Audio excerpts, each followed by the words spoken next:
嚟到冰島嘅第4日啦，今日可以話係瀑布日啊！今日一出車又係天陰陰啊！嚟到第一個景點開始有藍天啊！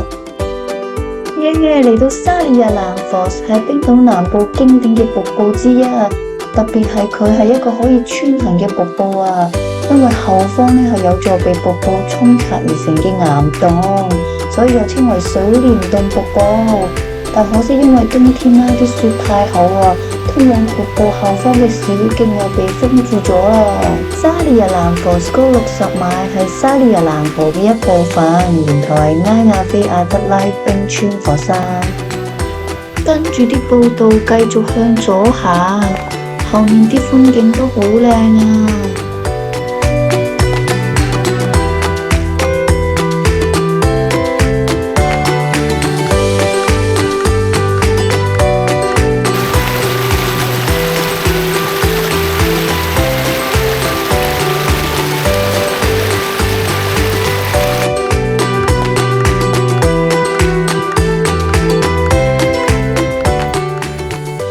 唔好意思，我哋喺呢度瘋狂打卡一番先啊！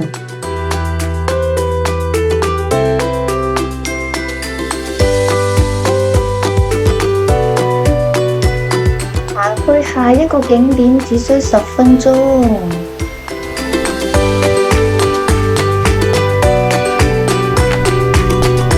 呢度沿路都有啲分叉步道啊，我哋逐一睇下有啲咩睇先。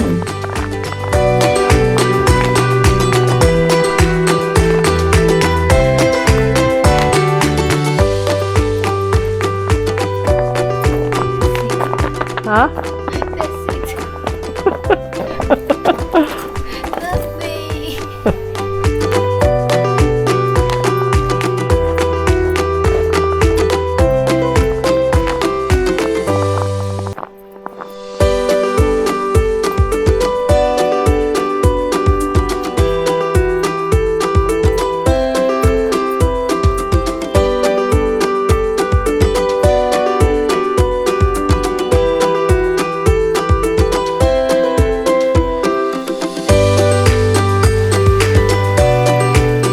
哇！嚟到呢個秘密瀑布 Gulab Valley 啊，隱藏喺冰島南岸嘅 Hammergawa 嘅岩壁之間，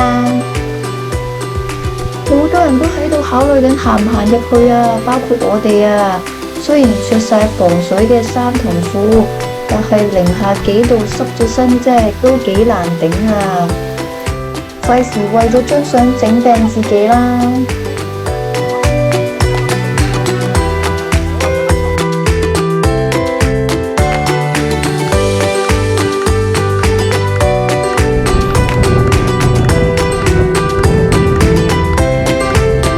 轉眼間，我哋已經嚟到闊25米、高60米嘅 Skotafjord， 係白日夢冒險王嘅拍攝場景啊！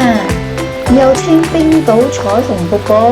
據說如果晴天嚟啊，遇見彩虹嘅機率係高達95%啊！如果有強運加持嘅話，仲可以見到雙彩虹添啊！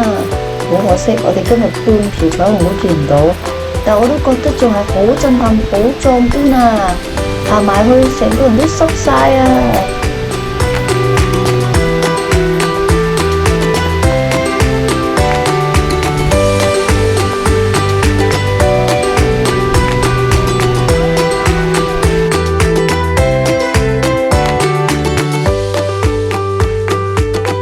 然後我哋而家走上去 Skotafjord 旁邊嘅山路，去下一個景點啊！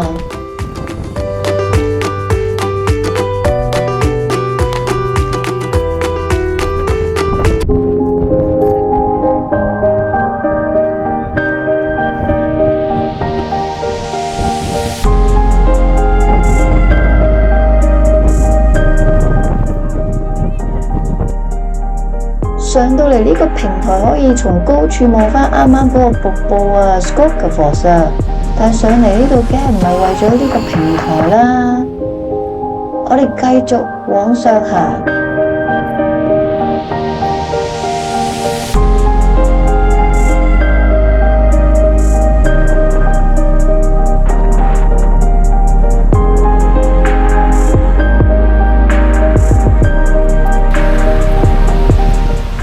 嚟到今日第4個瀑布啊 ，Estes Fastos。雖然呢個瀑布咧冇乜人介紹，又冇乜人嚟啦，但我覺得都幾靚啊。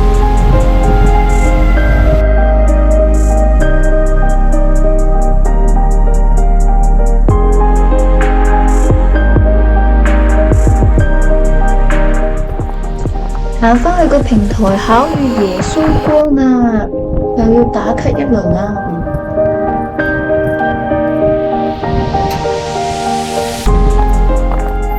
強烈建議要帶冰爪啊！你睇幾線？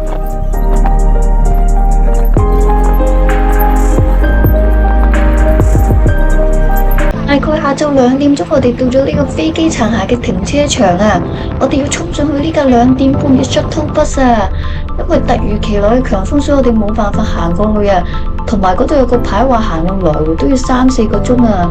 其實大家可以上官網預約咗先，或者即場喺巴士上面買飛，來回需3000 ISK。shuttle bus 就咁喺呢度放低咗我哋啦。我哋仲要行大概5分鐘啊，先到飛機殘骸啊。個飛機殘骸喺嗰度啊。而家超級強風啊，但係都冇打消大家對打卡嘅熱情啊！睇下。其實點解會有呢個飛機殘骸呢？我哋長話短說啦，喺美軍駐紮冰島期間呢，冰島有4個美軍嘅雷達站，美軍呢係會透過運輸機嚟為雷達站嘅士兵補給物資。就喺1973年11月21號，一架搭咗7名機組人員嘅 C117D 美國海軍運輸機，執行例行任務起飛幾分鐘之後，天氣開始惡化，氣溫驟降至-10度啊！北大西洋嘅陣風高達每秒鐘27公尺。我而家都係強風之中啊，直擊飛機殘骸俾大家睇啊！繼續講埋落去先，飛機引擎嘅化油器開始積冰啊！喺經歷咗劇烈嘅亂流之後啊，2個引擎接連熄火啊！由於濃霧啦，機組人員咧冇辦法係由窗戶睇到機翼嘅末端啊！咁啊，機長 James 嘗試重新啟動呢個引擎都無果啊！咁我就設法發出呢個求救信號，並將飛機嘅控制權交俾副駕駛座嘅 Gregory， 一位年僅26歲、飛行時數僅21個小時嘅受訓飛行員啊！咁佢計算到啦，如果直接撞向山，佢哋就會即刻死啦。但係如果喺海上面進行緊急迫降咧，唔係愛的迫降喎，都仲有機會生存落嚟啊！所以 Gregory 靈機一觸，將個飛機轉向南方啊！咁之後佢就降低飛行高度啦，將個飛機同埋海岸線對齊，利用結冰嘅黑沙灘作為跑道。喺我行咗大概27米之後呢，喺距離大海前6米呢，佢就成功設法令到個飛機停低啊！咁個機長 James 之前發出嘅求救信號呢係有被收到㗎。咁啊，美國海軍基地同埋當地冰島嘅救援隊已經展開咗救援行動啊！機組人員只不過等咗1個鐘，咁就有架美國空軍搜救直升機抵達現場啦，將佢哋全部帶返去基地。咁機上全員呢係絲毫無損嘅。咁由於維修費用同埋回收成本過高啦，美軍呢就係將飛機上面有用嘅部件拆除咗之後，飛機嘅外殼就一直被遺棄喺呢度啦。其實我哋只係逗留咗大概20至30分鐘啦，成班好似難民咁樣開始行返去 shuttle bus 嘅定點等人救援啊！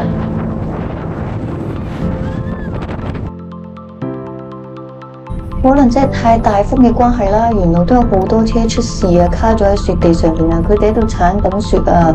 其實我哋有時候睇到有好多人想靠邊停嚟睇風景啦，或者靠邊停嚟睇冰島馬呢，都好容易出事噶。但我哋就主張安全為上啦。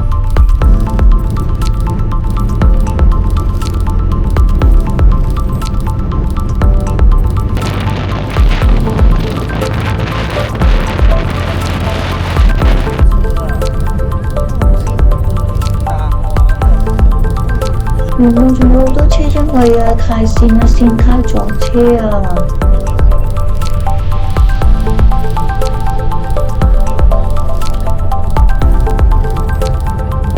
突然間好大風雪啊，大家都打晒死火燈慢駛啊！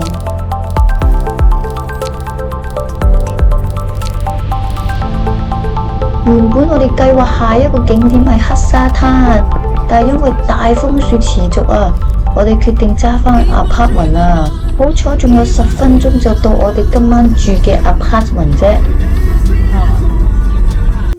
哇！有一間好大嘅 apartment 啊 ，open kitchen，又係一張梳化床，睇下個露台先。